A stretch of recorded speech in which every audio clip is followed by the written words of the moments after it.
Reflections of a Russian Statesman by Konstantin Petrovich Pobyedonostseff. Chapter 2. The New Democracy. What is this freedom by which so many minds are agitated, which inspires so many insensate actions, so many wild speeches, which leads the people so often to misfortune? In the democratic sense of the word, freedom is the right of political power, or to express it otherwise, the right to participate in the government of the state. This universal aspiration for a share in government has no constant limitations and seeks no definite issues, but incessantly extends so that we might apply it to the words of the ancient poet about dropsy, crescit indulgens sibi. For ever extending its space, the new democracy now aspires to universal suffrage, a fatal error, and one of the most remarkable in the history of mankind. By this means, the political power so passionately demanded by democracy would be shattered into a number of infinitesimal bits, of which each citizen acquires a single one. What will he do with it then? How will he employ it? In the result, it has undoubtedly been shown that in the attainment of this aim, democracy violates its sacred formula of freedom indissolubly joined with equality. It is shown that this apparently equal distribution of freedom among all involves a total destruction of equality. Each vote representing an inconsiderable fragment of power by itself signifies nothing. An aggregation of votes alone has a relative value. The result may be likened to the general meetings of shareholders in private companies. By themselves, individuals are ineffective. But he who controls a number of these fragmentary forces is master of all power and directs all decisions and dispositions. We may well ask in what consists the superiority of democracy. Everywhere, the strongest man becomes master of the state, sometimes a fortunate and resolute general, sometimes a monarch or administrator with knowledge, dexterity, a clear plan of action, and a determined will. In a democracy, the real rulers are the dexterous manipulators of votes, with their placemen, the mechanics who so skillfully operate the hidden springs which move the puppets in the arena of democratic elections. Men of this kind are ever ready with loud speeches lauding equality. In reality, they rule the people as any despot or military dictator might rule it.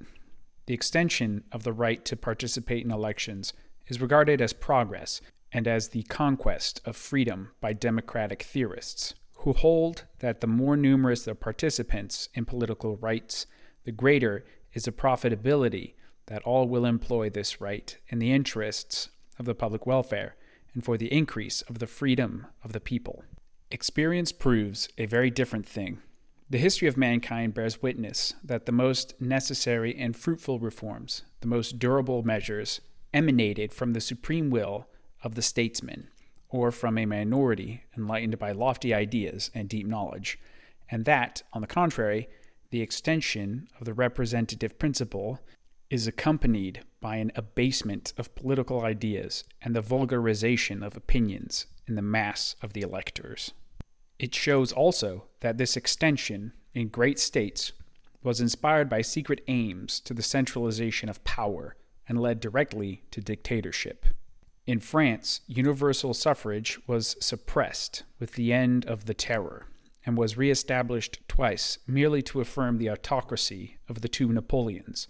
In Germany, the establishment of universal suffrage served merely to strengthen the high authority of a famous statesman who had acquired popularity by the success of his policy. What its ultimate consequences will be, heaven only knows. The manipulation of votes in the game of democracy is of the commonest occurrence in most European states, and its falsehood, it would seem, has been exposed to all, yet few dare openly to rebel against it. The unhappy people must bear the burden, while the press, herald of a supposititious public opinion, stifles the cry of the people with its shibboleth, "Great is Diana of the Ephesians." But to an impartial mind, all this is nothing better than a struggle of parties, and a shuffling with the numbers and names. The voters, by themselves inconsiderable unities, acquire a value in the hands of dexterous agents. This value is realized by many means, mainly by bribery in innumerable forms, from gifts of money and trifling articles to the distribution of places in the services, the financial departments, and the administration. Little by little, a class of electors has been formed which lives by the state of votes to one or another of the political organizations. So far has this gone in France, for instance, that serious, intelligent, and industrious citizens in immense numbers abstain from voting through the difficulty of contending with the cliques of political agents. With bribery go violence and threats, and reigns of terror are organized at elections, by the help of which the representative cliques advance their candidates. Hence, the stormy scenes at electoral demonstrations, in which arms have been used, and the field of battle strewn with the bodies of the killed and wounded. Organization and bribery. These are the two mighty instruments which are employed with such success for the manipulation of the mass of electors. Such methods are in no way new. Thucydides depicts in vivid colors their employment in the ancient republics of Greece. The history of the Roman Republic presents monstrous examples of corruption as the chief instrument of factions at elections. But in our time, a new means has been found of working the masses for political aims, and joining them in adventitious alliances by provoking a fictitious community of views. This is the art of rapid and dexterous generalization of ideas, the composition of phrases and formulas, disseminated with the confidence of burning conviction as the last word of science, as dogmas of politicology, as infallible appreciations of events, of men, and of institutions. At one time it was believed that the faculty of analyzing facts and deducing general principles was the privilege of a few enlightened minds and deep thinkers. Now it is considered a universal attainment, and under the name of convictions, the generalities of political science have become a sort of current money coined by newspapers and rhetoricians. The faculty of seizing and assimilating on faith these abstract ideas has spread among the mass and become infectious, more especially to men insufficiently or superficially educated, who constitute the great majority everywhere.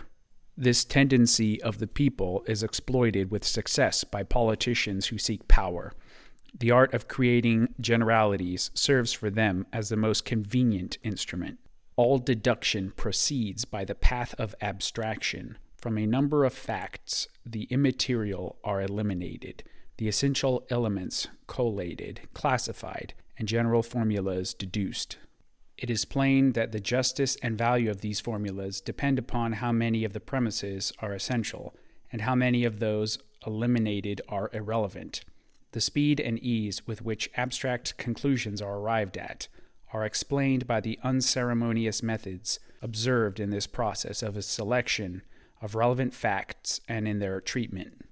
Hence the great success of orators and the extraordinary effect of the abstractions which they cast to the people. The crowd is easily attracted by commonplaces and generalities invested in sonorous phrases. It cares nothing for proof which is inaccessible to it. Thus is formed unanimity of thought, and unanimity fictitious and visionary, but in its consequences actual enough. This is called the voice of the people, with the pendant the voice of God. It is a deplorable error. The ease with which men are drawn by commonplaces leads everywhere to extreme demoralization of public thought, and to the weakening of the political sense of the people. Of this, France today presents a striking example, and England also has not escaped the infection. This has been Mr. Patriarch. Please join us next time for Chapter 3, The Great Falsehood of Our Time, of Konstantin Pobyedonostseeff's Reflections of a Russian Statesman. Support for the channel is very much appreciated. Links to do so, to Subscribestar and PayPal, can be found in the description below. I'll see you next time.